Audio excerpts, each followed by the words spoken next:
इस वीडियो में हम लोग देखेंगे कि इलेक्ट्रिकल सिस्टम के अंदर हार्मोनिक्स का क्या मतलब होता है, ये जो हार्मोनिक्स है आखिर ये कैसे जनरेट होते हैं और हमारे इलेक्ट्रिकल सिस्टम में इससे क्या नुकसान हो जाता है। वीडियो को एंड तक जरूर देखिएगा ताकि आपका ये कॉन्सेप्ट 100% क्लियर हो सके। देखिए, एकदम बेसिक से शुरू करते हैं। जो इंडस्ट्री में सप्लाई आती है या फिर कहीं घर पर सप्लाई आती है वो 50 हर्ट्ज में होती है, उसकी फ्रीक्वेंसी 50 हर्ट्ज की होती है। और जो आइडियल कंडीशन होती है उसमें करंट और जो वोल्टेज होता है वो एकदम स्मूथ वेव में चलती है, कुछ इस प्रकार से दोनों साथ साथ चलते हैं और एकदम स्मूथ तरीके से चलते हैं, यानी उसकी वेव फॉर्म कुछ ऐसी होती है। इसी को प्योर साइन वेव भी बोला जाता है, यानी जब वेव फॉर्म एकदम परफेक्ट होती है तो उसे हम प्योर साइन वेव कहते हैं। अब जब ये वेव फॉर्म एकदम परफेक्ट होती है तब जो ट्रांसफार्मर है, मोटर है या जो केबल्स लगी है सप्लाई की, वो सारी चीजें एकदम इफेक्टिवली काम करती है और एफिशिएंटली काम करती है। लेकिन कभी ऐसा होता है ये जो वेव फॉर्म आप देख रहे हैं एकदम स्मूथ वाली, ये बिगड़ कर कुछ इस तरह से हो जाती है, एकदम डिसॉर्टेड। और जब वेव फॉर्म इस प्रकार से हो जाती है तभी हम उसको हार्मोनिक कहते हैं। अब यहाँ पर सवाल आता है कि आखिर ये वेव फॉर्म खराब कैसे हो जाती है और ये जो हार्मोनिक है आखिर ये जनरेट कैसे हो जाता है। अगर हम पहले की टाइम की बात करें तो इंडस्ट्री में लगभग पहले हमेशा मोटर्स लगती थी,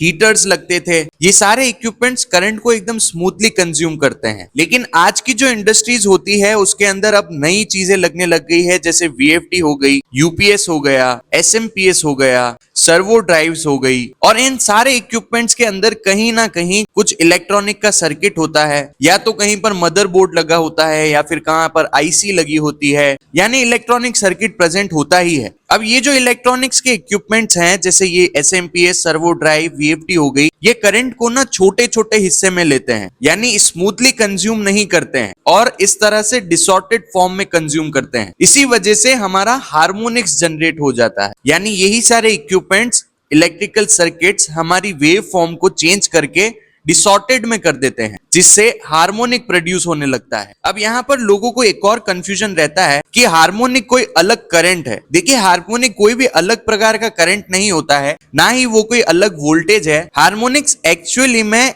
एडिशनल फ्रीक्वेंसी होती है। हमारी जो 50 हर्ट्ज की फ्रीक्वेंसी चल रही है उसके ऊपर ये हार्मोनिक वाली फ्रीक्वेंसी ऐड हो जाती है, यानी मिक्स हो जाती है। इस वजह से हमारी वेव फॉर्म का शेप बिगड़ जाता है। इसको और बेहतर तरीके से समझते हैं। देखिए, इंडिया में फ्रीक्वेंसी 50 हर्ट्ज की है और इसी को हम फंडामेंटल फ्रीक्वेंसी भी बोलते हैं। अब अगर इस 50 हर्ट्ज की जगह किसी सिस्टम में 150 हर्ट्ज, 250 हर्ट्ज या फिर 350 हर्ट्ज ऐसी फ्रीक्वेंसी जनरेट होने लग जाए तो ये फ्रीक्वेंसी हमारी जो ओरिजिनल वेव फॉर्म होती है उसके साथ मिक्स हो जाती है और उसका शेप फिर इस तरह से हो जाता है, यानी डिसॉर्टेड हो जाता है। और इसी एडिशनल फ्रीक्वेंसी को हम हार्मोनिक्स कहते हैं। अब इस हार्मोनिक्स से इंडस्ट्री में क्या नुकसान हो रहे हैं या फिर इससे प्रॉब्लम क्या हो रही है उसको देख लेते हैं। सबसे पहला इफेक्ट होता है इसका ट्रांसफार्मर हीटिंग का। अब हीटिंग बढ़ने से ट्रांसफार्मर की लाइफ ही कम पड़ जाती है, उसकी वाइंडिंग डैमेज हो सकती है। दूसरा इफेक्ट होता है जो केबल्स होती है वो भी हीट होने लगती है। तीसरा इफेक्ट होता है मोटर भी हीट होती है और इस वजह से मोटर की एफिशिएंसी कम पड़ती है,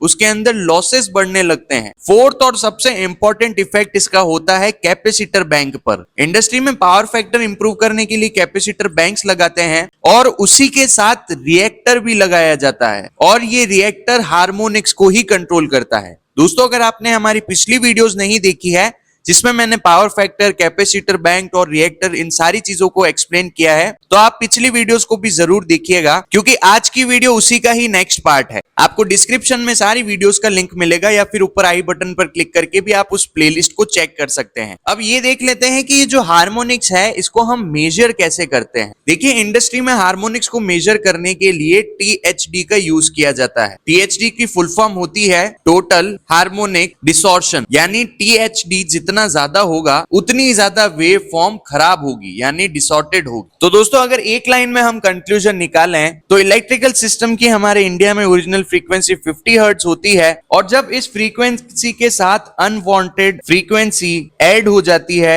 जिसे वो वेव फॉर्म को इस तरह से डिसॉर्टेड कर देती है, उसे हम हार्मोनिक्स कहते हैं। इसके कई सारे नुकसान होते हैं जिनको हमने इस वीडियो में डिस्कस किया है और ये ज्यादातर इलेक्ट्रॉनिक्स जो सर्किट्स होती है उनसे प्रोड्यूस होती है। तो दोस्तों, अगर आपने पिछली वीडियोस को भी नहीं देखा है तो उन वीडियो को जरूर चेक करिए ताकि आपको ये पूरा कॉन्सेप्ट 100% क्लियर हो जाए, ताकि आप कहीं भी अगर इलेक्ट्रिकल इंटरव्यू देने जाए और वहां पर भी आपसे ये सवाल पूछ ले तो आप वहां पर काफी आसानी से इसका जवाब दे पाए। इस प्रकार के और वीडियोस को देखने के लिए चैनल को सब्सक्राइब करिए। कमेंट करके जरूर बताइए नेक्स्ट वीडियो कौन से टॉपिक के ऊपर चाहिए। वीडियो पसंद आई है तो वीडियो को लाइक करिए। होपफुली आज की वीडियो से आप लोगों को कुछ सीखने को मिला होगा। मैं मिलता हूं आपको नेक्स्ट वीडियो में। Thank you for watching.